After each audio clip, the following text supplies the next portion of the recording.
अगर आप मेल हैं, मर्द हैं तो और आपके घर में कोई महिला नहीं है, आपका ट्रांसफ़र किसी अन्य लोकेशन में हो गया है, आप ट्रांसफरेबल जॉब पे हो, आपको खाना पीना बनाने में दिक्कत होती, तो ऐसी कंडीशन में आप सबके मन में पहला थॉट यही आता है कि आप एक मेड रख लेते हैं, काम वाली रख लेते हैं और उससे खाना बनवाते हैं, बर्तन धुलवाते हैं, कपड़े धुलवाते हैं और उसको एवज में सैलरी देते हैं और रहने का स्थान भी दे देते हैं। अब यहाँ तक तो ठीक है ह्यूमैनिटेरियन ग्राउंड पे कि आप एक एम्प्लॉई रख रहे हैं, उसकी हेल्प कर रहे हैं और वो आपकी हेल्प कर रही है, उसके बदले में आप उसको पैसे दे रहे हैं। लेकिन जब एम्प्लॉय की बदनीयती आ जाए और वो अपने एम्प्लॉयर के अगेंस्ट 376 जैसे एलिगेशन लगा ले, तो आप अंदाज़ा लगा सकते हैं क्या हो सकता है। इसलिए वीडियो सिर्फ सावधान करने के लिए आया है, क्योंकि एक व्यक्ति हैं, डॉक्टर हैं, अच्छे पद पर तैनात हैं, सरकारी डॉक्टर हैं, उनके द्वारा एक जो है महिला रखी गई है अपने काम धाम करने के लिए। चूंकि उनका ट्रांसफ़र किसी और लोकेशन में हो गया, अपनी पत्नी से अलग बेचारे रहने लगे, बच्चे दूसरी जगह पढ़ाई कर रहे थे, क्योंकि उनका एडमिशन हो रखा था, वो लोग दूसरी लोकेशन में जा नहीं सकते थे। उनके द्वारा जो है दूसरी जगह कमरा लिया गया, उनको रूम अलॉट हुआ, वहाँ रहने लगे। उसके बाद उन्होंने एक मेड जो है अपने लिए कर ली। मेड की उम्र तकरीबन 40 से 45 के बीच में होगी। उनको अपॉइंट कर लिया गया कि आप खाना बनाएंगी, बर्तन धोएंगी, कपड़े करेंगी, सब कुछ आप व्यवस्था करेंगी। उसके बदले में आपको अकोमोडेशन दिया जाएगा, रहने की व्यवस्था दी जाएगी, पैसा दिया जाएगा। यहाँ तक तो सब कुछ ठीक था, इनिशियल स्टेज तक सारी चीज़ें सही था। लेकिन कुछ दिनों बाद जब आदमी देखता है समाज में जिस तरीके से हमारे 376 के एलिगेशन लगा के, रेप के मुकदमे, शादी का झांसा देते हुए, शारीरिक संबंध बनाने के एलिगेशन लगा के मोटा पैसा कमाया जा सकता है, तो कोई नौकरानी बन के क्यों रहना चाहेगा जब उसको रानी बन के रहने का अवसर मिल रहा है। तो ऐसा ही मामला हुआ डॉक्टर साहब के साथ। जिस महिला को उन्होंने रखा था, महिला उनसे रेगुलर बेसिस पर एडवांस लेती रही और वो बेचारे एडवांस देते रहे, और उन्होंने एक दिन उसको डांट दिया कि तुम मुझसे रेगुलर एडवांस ले रही हो, लाखों रुपए तुम्हारा एडवांस हो चुका है, तुम काम कुछ नहीं करती हो और हर दिन छुट्टी कर देती हो। दुनिया भर की नाटक नौटंकी उन्होंने आपस में जो भी उनकी हुई होगी। अब इस बकवास के बाद, इस इंसिडेंट के बाद महिला ने क्या करा, उनके ऊपर एलिगेशन लगा दिए कि डॉक्टर साहब ने हमको अपने घर में शादी का झांसा देते हुए रखा और उसके बाद हमारे साथ रेगुलर बेसिस पर शारीरिक संबंध बना रहे। और संयोग की बात यह कि महिला का ऑलरेडी जो है पूर्व में पति रहा है, उस पति से उनका तलाक नहीं हो रखा हुआ है, और ठीक है ये अलग आके अपने पति से अलग होके रह रही हैं। हालांकि विवाद चल रहा है उनके और उनके पति के बीच में, अपने पति से दूर डिस्टेंस पे रह रही। और इन्होंने एलिगेशन लिखा दिया कि शादी का झांसा देते हुए डॉक्टर साहब ने इनके साथ शारीरिक संबंध बनाए। अब आप अंदाजा लगा सकते हैं, जिस महिला को यह स्पष्ट तौर पर पता है कि उसकी शादी ऑलरेडी हो रखी है, उसको बच्चे भी हैं, उसका तलाक नहीं हो रखा हुआ है, तो उसकी शादी किसी और व्यक्ति से नहीं हो सकती है। लेकिन उस महिला ने अपने एफआईआर के वर्जन में यह स्पष्ट कर दिया कि इनको शादी का झांसा देते हुए डॉक्टर साहब ने इनके साथ शारीरिक संबंध बनाए और इनका कॉन्टिन्यूअस बेसिस पर सेक्सुअल रिलेशनशिप इनके साथ बिल्टअप करते रहे। और कह रही हैं कि जब घर में रखते थे, जब मैं सेक्सुअल रिलेशनशिप बिल्टअप करने से मना करती थी तो ये उस समय मान जाते थे, लेकिन जब रात में मुझे चाय कॉफ़ी में कुछ मिला के पिला देते थे, यानी कि 328 लगाने की भी तैयारी है कि इनको इंटॉक्सिकेटेड अवस्था में ला देते थे और उसके बाद उसके साथ शारीरिक संबंध बनाते थे।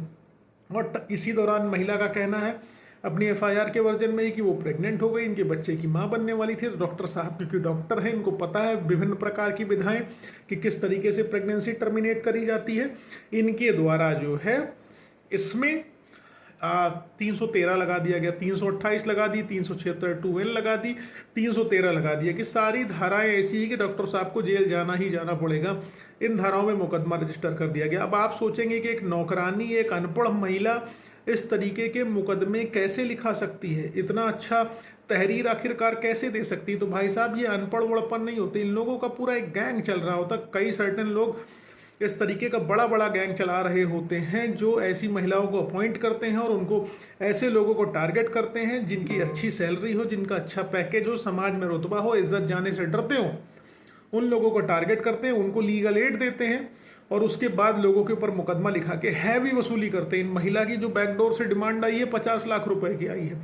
इनकी टोटल सेविंग 5 लाख रुपए भले ना हो, लेकिन इनकी डिमांड 50 लाख रुपए की हो है। आप अंदाजा लगा सकते हैं किस लेवल पर एक्सटॉर्शन करने की कोशिश करी जा रही है। और हैवी ट्रांजेक्शन डॉक्टर साहब ने इनके अकाउंट में कर रखे हैं। हैवी का तात्पर्य उसकी सैलरी का डबल, 12-15 हज़ार रुपए पे इनका सिस्टम सेट था कि सब कुछ करेंगी, और उसके बाद उन्होंने 1.5-2 लाख रुपए एक्स्ट्रा ले रखे हुए।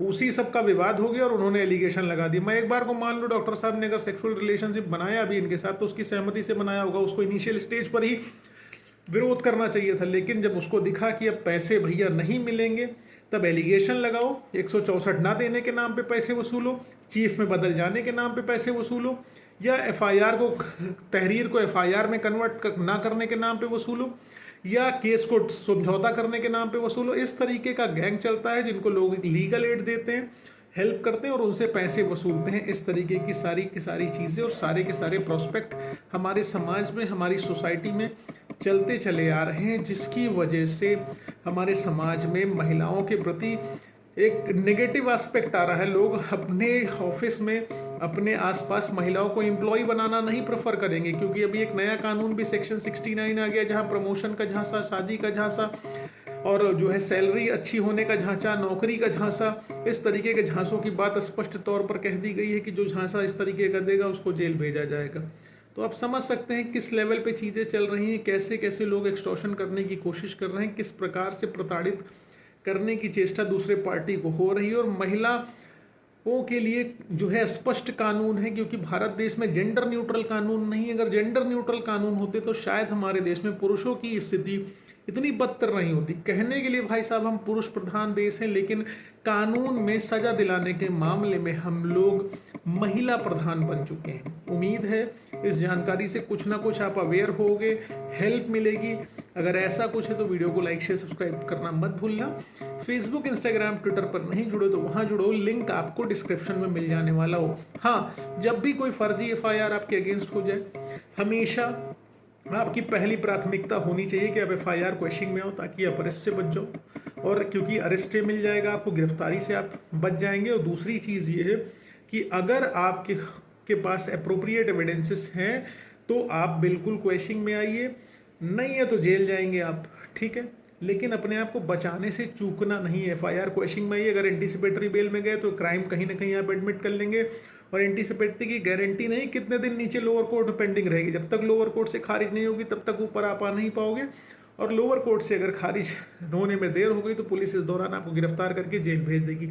अरेस्ट में आते हो एफआईआर क्वेश्चनिंग में तो इमीडिएटली अगर आपके फैक्ट्स सही से आपके वकील साहब ने प्रेजेंट कर दिए और जैसा आपको समझ में आ गए, अगर कन्विंस हो गए, तो आपको स्टे मिल जाएगा, आपकी गिरफ्तारी नहीं होगी, ठीक है। तो इसलिए एडवर्स सिचुएशन में ये सब करिए। और जब भी आप नौकरानी रखें या नौकर रखें, उसका पुलिस वेरिफिकेशन करा के रखें। जो भी व्यक्ति आपको धमकी दे, पहले इनिशियल स्टेज पर कि हम केस लिखा देंगे, ये सब चीज़ें कर देंगे, उसके ऊपर आप पहले शिकायती पत्र भेजिए, मुकदमा लिखाइए, तभी आपकी हेल्प हो पाएगी। उम्मीद है इससे कुछ ना कुछ सपोर्ट होगा। अगर ऐसा है तो वीडियो को लाइक शेयर सब्सक्राइब करो। फेसबुक, इंस्टाग्राम, ट्विटर पर नहीं जुड़ो तो जुड़ो, लिंक डिस्क्रिप्शन में है। धन्यवाद।